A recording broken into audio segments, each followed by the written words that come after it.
siang, saya Mutmainah SPD, mahasiswa PPG dalam jabatan Angkatan 3 tahun 2021 dengan program studi pendidikan Bahasa Indonesia di Universitas Negeri Jakarta. Pada kesempatan kali ini, saya akan menayangkan video kegiatan pembelajaran uji kinerja yang dilaksanakan pada hari Senin tanggal 18 Oktober tahun 2021 di SMA Darul Hijrah Putri Martapura, Kabupaten Banjar, Kalimantan Selatan. Terima kasih. Mohon masukan dan saran agar kegiatan pembelajaran lebih baik lagi. Assalamualaikum warahmatullahi wabarakatuh.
Telah selesai.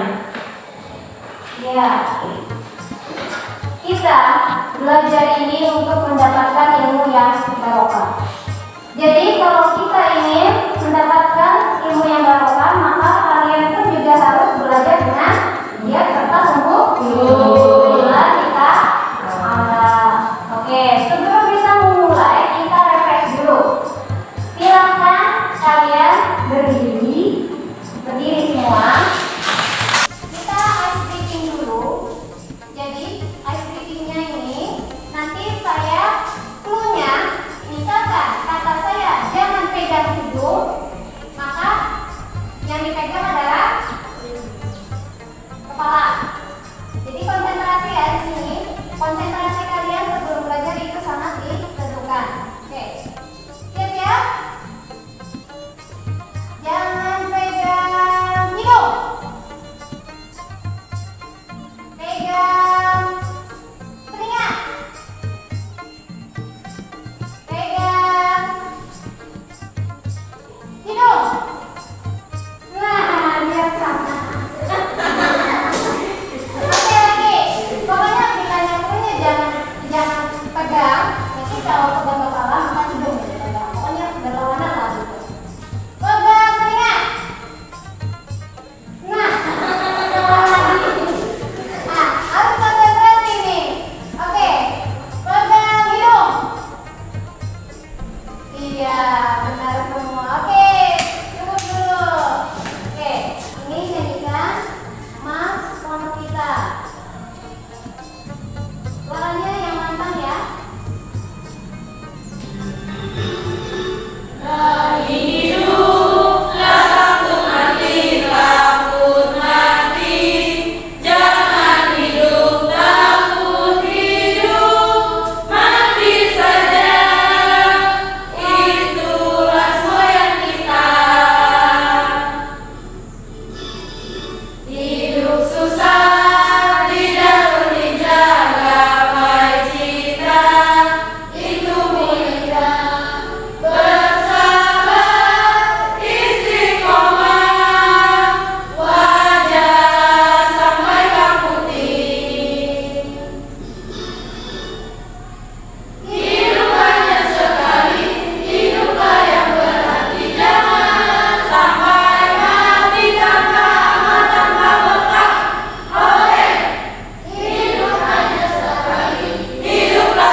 kedua adalah peserta didik mampu menentukan informasi urutan kejadian dalam teks eksplanasi dengan tepat. Nah, itu adalah tujuan untuk pembelajaran kita hari ini. Oke, sebelumnya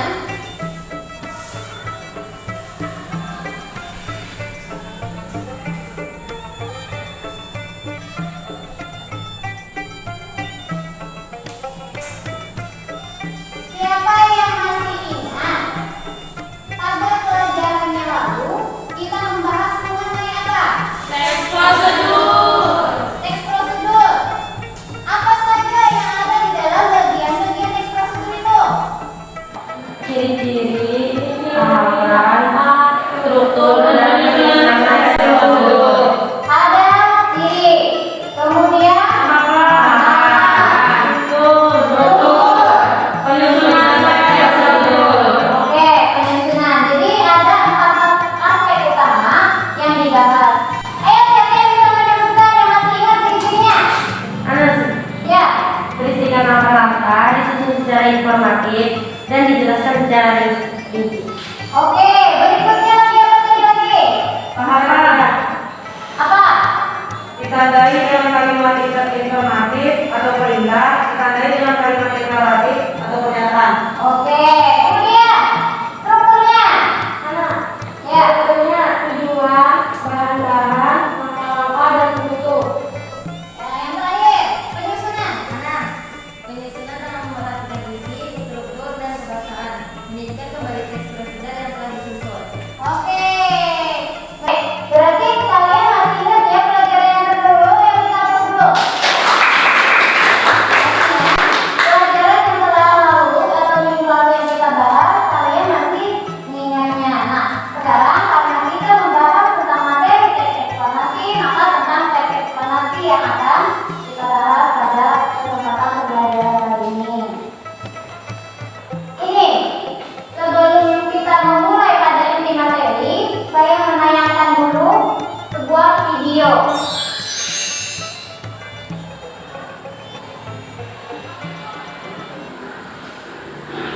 Tsunami. Kata tsunami berasal dari bahasa Jepang su yang berarti pelabuhan dan name yang berarti gelombang. Sehingga secara umum diartikan sebagai gelombang atau ombak yang besar di pelabuhan. Tsunami dapat diartikan sebagai gelombang laut yang disebabkan oleh gempa bumi dengan pusat di bawah laut, diikuti dengan dislokasi atau perpindahan massa tanah atau batuan yang sangat besar di bawah air.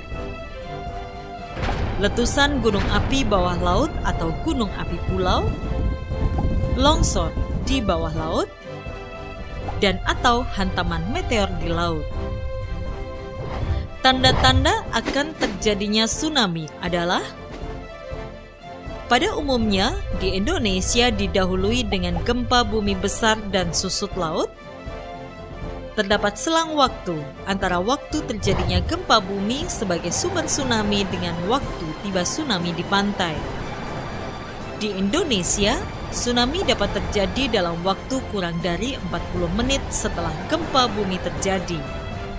Gelombang air laut datang secara mendadak dan berulang dengan energi yang sangat kuat. Gempa bumi di bawah laut penyebab tsunami memiliki kekuatan gempa atau magnitudo lebih besar dari 6,8 skala Richter dengan kedalaman pusat gempa tidak lebih dari 70 km dan pola patahan adalah sesar naik turun.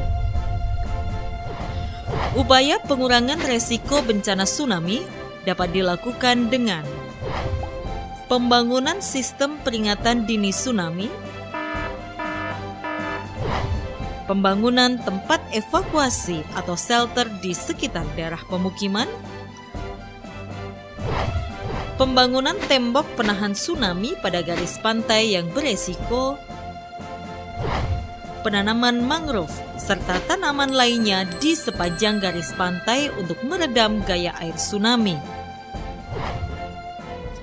Meningkatkan pengetahuan masyarakat lokal khususnya yang tinggal di pinggir pantai tentang tsunami dan cara-cara penyelamatan diri terhadap bahaya tsunami. Segera melapor secepatnya pada pihak berwenang jika melihat tanda-tanda akan terjadinya tsunami. Segera naik ke tempat yang tinggi, pegunungan, atau gedung yang tinggi jika melihat tanda-tanda akan terjadinya tsunami. Beritahu orang-orang sekitar dan ajak serta ke tempat yang tinggi. Jika sedang di dalam perahu atau kapal di tengah laut dan mendengar berita dari pantai telah terjadi tsunami, jangan mendekat ke pantai, arahkan perahu ke laut. Gelombang pertama biasanya disusul gelombang berikutnya. Pastikan gelombang telah benar-benar mereda sebelum turun ke daerah yang rendah. Lakukan pertolongan pertama pada para korban. Kenali ancamannya, kurangi resikonya. Ini video tadi membahas tentang apa? Tsunami. Tsunami itu fenomena apa? Fenomena alam apakah termasuk di dalam eksplanasi? Ya, berarti kira-kira kalau itu termasuk fenomena dalam fenomena alam yang terjadi dalam tsunami itu termasuk di eksplanasi, berarti intinya fenomena apa? Eksplanasi itu membahas tentang ya, fenomena alam. Selain itu ada juga tentang membahas fenomena kemudian budaya pun juga bisa. Nah, itu jadi termasuk di dalam fenomena alam dan sosial. Kalau tsunami tadi itu fenomena alam. Apa? Kenapa terjadinya tsunami tadi katanya? Gempa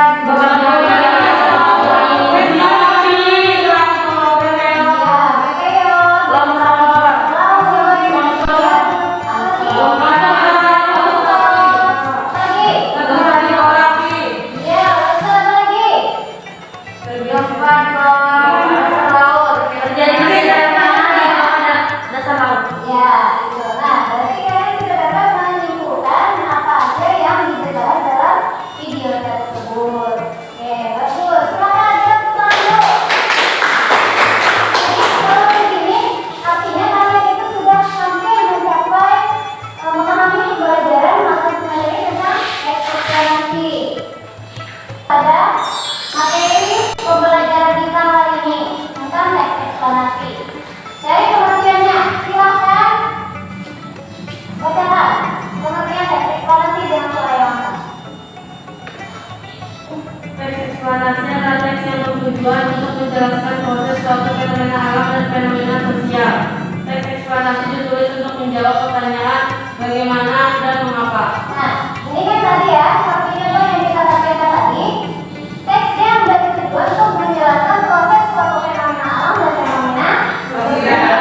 Jadi itu kejadian atau peristiwa yang ada di lingkungan kita itu yang termasuk di dalam sebuah eksplanasi.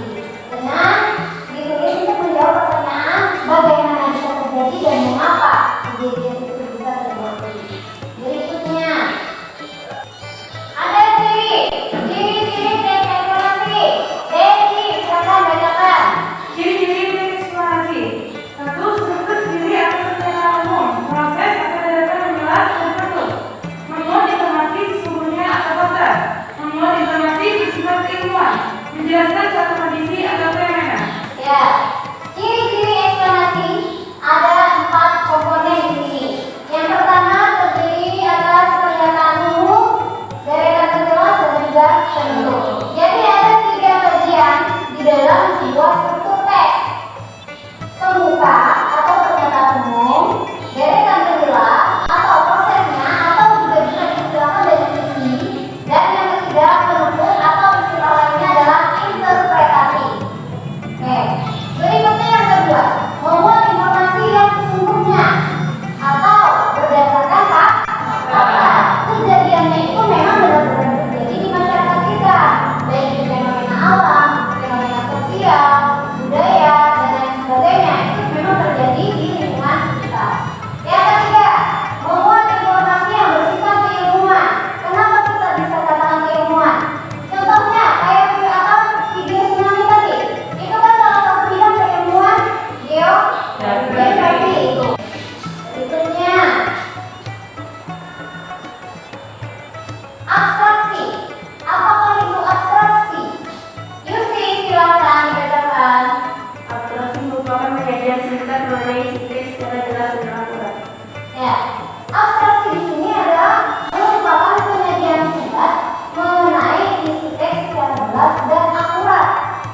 Ini ada, bacakan.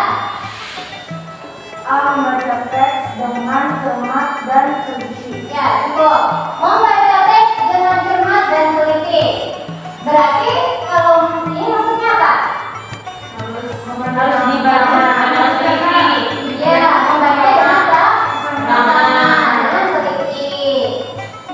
Yang lagi, walaupun kita menyusun dengan bahasa kita sendiri, tetapi tidak boleh di luar jalur dari teks yang asalnya.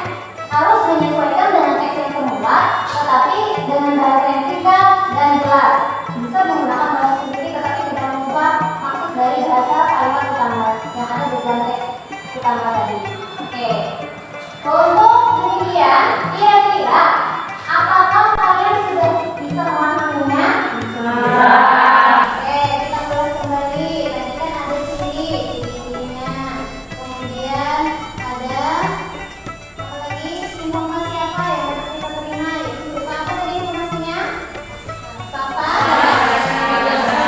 Kemudian mengabstraksi.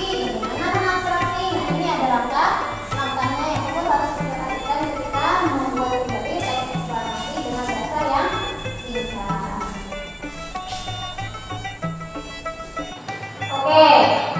Nah, sekarang saya beri waktu 10 menit. Kalian berkelompok. Kelompoknya itu sudah saya tentukan ya. Jadi nanti di sini saya menyediakan sebuah video. Videonya ini berkaitan dengan teks eksplanasi. Jadi setiap kelompok itu mencari atau menemukan informasi yang ada di dalam video ini. Kemudian apa makna tersirat yang ada di dalam video ini. Oke, paham? Nanti kerjakan di LKPD yang sudah saya sediakan. Oke, kalian dengarkan, simak dengan baik-baik isi videonya.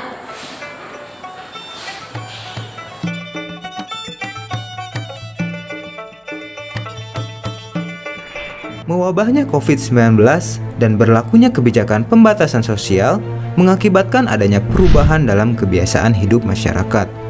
Dengan adanya perubahan ini, tentu jadi permasalahan sosial buat sebagian masyarakat dan menimbulkan berbagai macam dampak.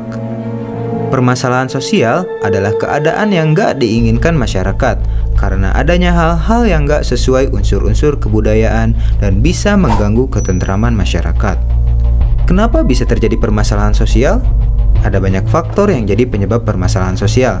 Misalnya faktor ekonomi, faktor budaya, faktor biologis, dan faktor psikologis. Faktor ekonomi menyebabkan permasalahan sosial yang meningkat sewaktu pandemi. Di antaranya kasus kriminal dan pengangguran serta terjadinya kesenjangan sosial. Kondisi kayak gitu pernah kita bahas di video sebelumnya ya. Pengangguran yang terus naik menimbulkan kekhawatiran masyarakat tentang status sosial yang mereka punya. Penurunan pendapatan, bahkan hilangnya pemasukan selama pandemi menyebabkan pergeseran kelas sosial kelompok tertentu yang menimbulkan naiknya persaingan dalam mempertahankan status sosialnya. Tertekannya status sosial dan lemahnya mental seseorang memicu tertekannya kondisi psikologis seseorang. Tekanan yang muncul itu bisa membuat seseorang menempuh jalur yang melanggar hukum demi memenuhi kebutuhannya. Terbukti berdasarkan laporan United Nations of Drugs and Crime (UNODC), selama masa krisis ekonomi, kasus perampokan menjadi berlipat ganda. Kasus pembunuhan dan perampasan kendaraan bermotor juga lebih meningkat. Selain itu, Markas Besar Kepolisian Republik Indonesia mencatat peningkatan kasus kriminal selama masa pandemi. Bahkan, Agustus lalu terjadi kenaikan sebesar 4,49%. Kasus kriminal tertinggi sejauh ini diantaranya penyalahgunaan narkoba, pencurian, dan pembegalan. Bukti-bukti itu menunjukkan permasalahan sosial berhubungan dengan permasalahan ekonomi dan memicu peningkatan tindakan kriminal. Tapi, tindakan kriminal itu nggak seharusnya dijadikan jawaban permasalahan ekonomi. Karena sebetulnya banyak peluang lain kayak memulai atau bergabung usaha mikro, kecil, dan menengah atau UMKM yang memanfaatkan teknologi. Silakan kalian duduk berkelompok, tapi tetap berjarak ya, jaga jaraknya.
Saya minta masing-masing kelompok maju ke depan untuk mempresentasikan hasil diskusi kelompok kalian.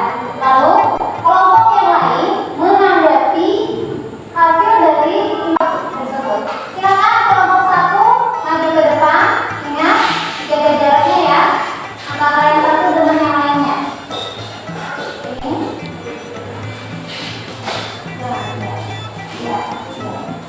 Ya.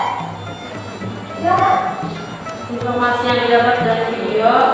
1. Karena adanya virus COVID-19 menyebabkan ekonomi masyarakat turun drastis. Banyak kejahatan yang terkait kesenjangan sosial yang meningkat, seperti pencurian, hingga dan pembunuhan. Makna tersiratnya, ekonomi yang menurun menyebabkan masyarakat tertekan sehingga memicu masyarakat melakukan tindak kejahatan seperti pencurian, pembunuhan, dan begal. Oke, kelompok lain, kelompok 2 dan kelompok 3 silakan menanggapi. Yang dari kelompok 2 siapa? Angkat tangan. Ya. Menurut saya, presentasi yang di kelompok 1 sudah tepat dan informasinya juga terdapat di dalam video yang berikutnya. Berikutnya kelompok 3. Ya. Menurut saya, apa yang disampaikan oleh kelompok 1 sudah jelas dan sesuai dengan video yang ditampilkan dan informasi yang diberikan. Oke, berarti karena mereka sudah menanggapi, kalian silakan duduk dulu. Terima kasih. Assalamualaikum warahmatullahi wabarakatuh. Waalaikumsalam warahmatullahi wabarakatuh. Terus yang kita dulu. Waalaikumsalam warahmatullahi wabarakatuh. Informasi yang kami dapatkan itu COVID terjadi 1 tahun yang lalu, tapi sampai saat ini COVID belum dapat ditanggulangi. Maka tersirat, selama pandemi banyak kerugian masyarakat, seperti utang negara yang menumpuk. Oke, sudah selesai? Kelompok 1 silakan berikan tanggapannya. Nah, ya. Menurut saya pendapat dari kelompok 2 sudah termasuk di dalam video tadi dan terus sesuai dengan fenomena sosial. Fenomena sosial ya. Ya, kelompok 3 silakan. Jadi, saya dari kelompok 3 menanggapi presentasi dari kelompok 2. Menurut saya, presentasi dari kelompok 2 itu sudah benar karena sesuai dengan fakta. Oke, silakan. Assalamualaikum warahmatullahi wabarakatuh. Waalaikumsalam warahmatullahi wabarakatuh. Kami dari kelompok 3 menyampaikan hasil presentasi kami. Informasi dalam video COVID-19. 1. Permasalahan yang diakibatkan adanya COVID-19 seperti masalah ekonomi, budaya, biologis, dan psikologis, serta menyebabkan kesenjangan sosial dalam masyarakat. Makna hasilnya adalah pandemi COVID-19 membuat masyarakat mengalami kerugian dan terdampak dalam berbagai aspek kehidupan.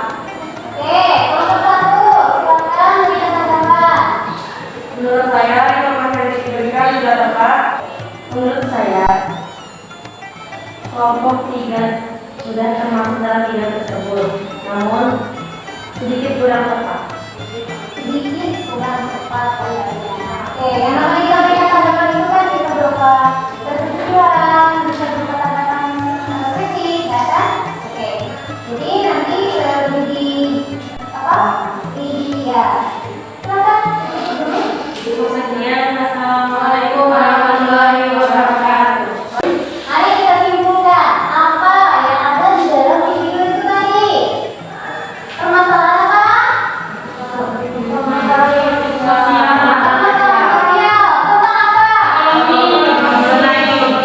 Masalah COVID ya kan menjadikan banyak masalah di berbagai aspek. Baik dari aspek ekonomi, budaya,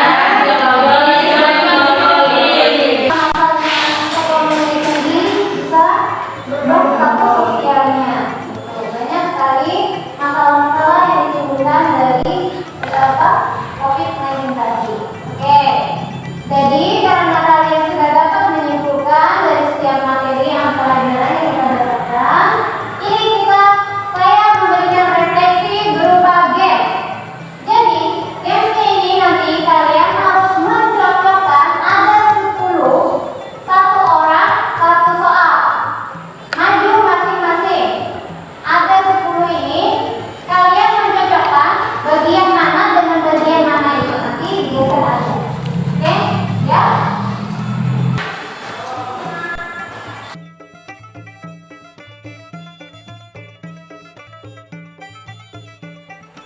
Jawab dulu pertanyaannya kalau menurut kalian bisa. Yang mana?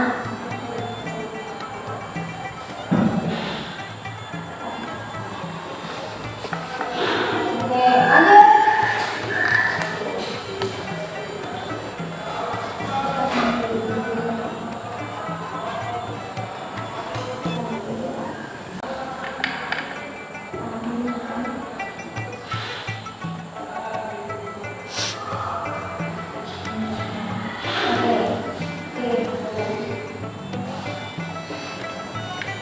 Oke.